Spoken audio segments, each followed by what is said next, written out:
One, what we call a rising star, a person that we think is just unique in this industry.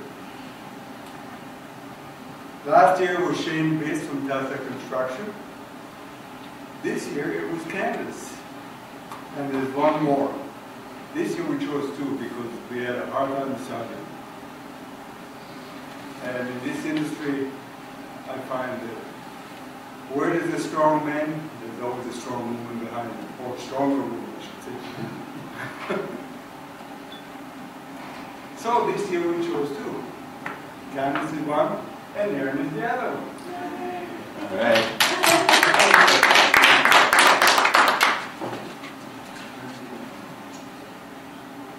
No, they got me here. No shortcuts. So, we award you a Rising Star Award. Thank you very much. Thank you.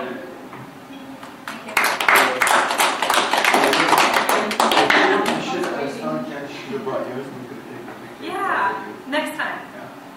Next time. All right. Now we're going to go. We are going to marketing. This is marketing and sales session. But before we start, and before I turn it over to my sidekick, who introduced himself already, so there's no point introducing him. I want to tell you a story of the ultimate marketing and sales person, or sales, I should say, person. And I leave it in your hands to decide who did the best sales pitch in that story. So the story is about a jewelry store, upper end, not high end, but upper end jewelry store that had a good marketing program that attracted people to quite often. And one Friday afternoon, an old man walks in. He's about 75 years old. And on his arm, he's got a 25-year-old beautiful woman. Well, the jewelry store owner, of course, he switches into sales mode, and he thought he'd sell him a nice necklace or a bracelet for his daughter. And he said, no, that's not my daughter, that's my girlfriend. Okay. And he said, by the way, we're getting engaged, and I'd like an engagement ring for her. So the jeweler goes into the bag and comes back with a pattern with rings on it, and he said, this one is the best one in the batch, it's $5,000. And the old man looks at it, and the girl's all excited, and the old man said, no, not good enough. So the jeweler goes in the back, and he comes back with a whole bunch of other rings, and he goes through the whole series of rings. He's working for his way from the lowest price item, the lowest price ring, to the highest price ring. And at each time, the old man is saying, no, 90%, until he gets to the highest price ring, and the jeweler is really working on him. It's a $40,000 ring. And the old man says, you got it. I'll take that. So here's the deal, the old man says to him. I will give you a check for $40,000 right now. But I know you don't know me from Adam. So there's no bloody way you let me have the ring. So I will pick up the ring Monday afternoon. So you have a whole morning and a whole weekend and all of today to get the check cash. No problem. Of course, the jewelers have no problem with the issue. He's not out ring and he's not out money. And everybody parted and went their own way. Monday, about noon, the old man gets a phone call from the jeweler in his living. He said to him, what kind of a problem do you give me? Your check bounce. And what silence at the other end of the phone, no, so the old man said, what a weekend did I have? What about Weekend. what a weekend? So who did a better selling job here? Okay, go on. The floor is yours.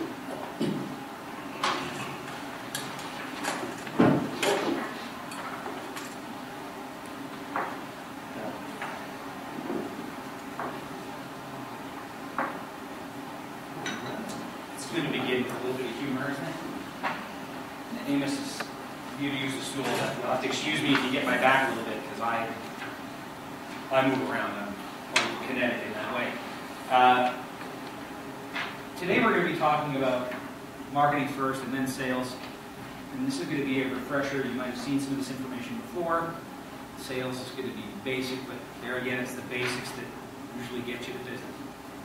But before we get there, we're going to talk a little bit about integrity.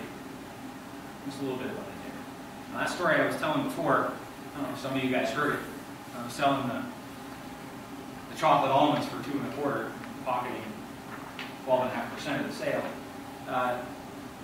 You know, as a young man, I didn't know that selling those things for charity was bad. As far as I was concerned, the charity got what they wanted, and I got mine. What better way to motivate me to sell those chocolates than to get a free box every week? But you know, my parents were like, no, you can't do that. It's important to have some sort of ground rules. And I think that the quote from Stephen Covey I like the best is that you need to be the honesty and integrity that you want to see in your organization. Okay. I know this goes without saying. We're all honest people. We're all in business still. Have to be honest to be in business. But we're going to talk about some areas that maybe you run into in the construction trades. So we all got our books open.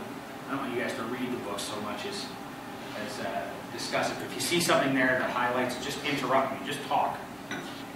Don't let me roll over. And if you say something and I interrupt you, just interrupt me back. So I'm like that. Amos is always telling me to shut up and listen. We're going to talk about that later. You guys are building a good relationship. What should you do and what are the consequences? Okay.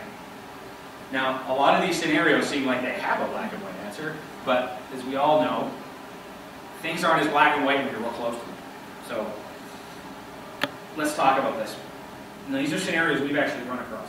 A large-scale commercial renovation is yours. Building owner is willing to accept your proposal as is, provided you install an AC unit in his wife's restaurant. Off the books. Now, it's one thing if you're doing favors for somebody for a case of beer, fixing a flashing or something. But, you know, this is somebody getting a direct benefit, personal benefit, and they may not be the person who's paying for it. To me, that's the gray area. You know, it says he's the owner. So, let's open the floor. What would you do? Bob, you got some feedback? So the building owner is willing to accept your proposal of the building owner, right? So it sounds like he's the person who's paying for it, right? There you go. So I look at the cost of the AC unit and look at the profit that I had on the job and see if it's still worth it. Why not? It's large. If the job is large enough, I would probably do it. That's very practical. So if you accept the proposal, so is the number already fixed? Right, so is this negotiation?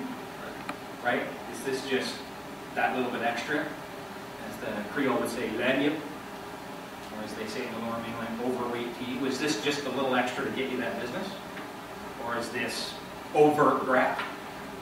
What do you think? Go ahead with it, and then I'd try to get anything in the, not back charges, I guess, but any change orders. I'd make it up in a change order. If he's the owner. Mark, what do you think?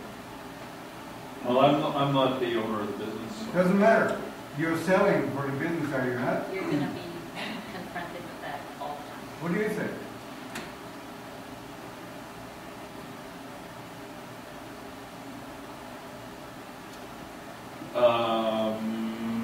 I wouldn't do it off the books.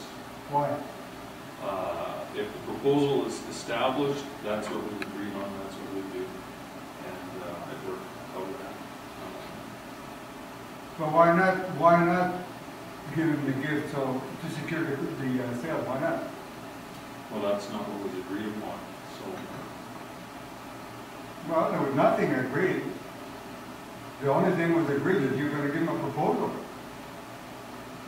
But there's nothing agreed at that point. Now he's trying to make an agreement that he say, okay, I'll give you the agreement if you give me an air conditioning unit from my wife's restaurant. It's off the books. What's wrong with that? It's off the books, though, and you want your business to be filled with integrity, then Bingo!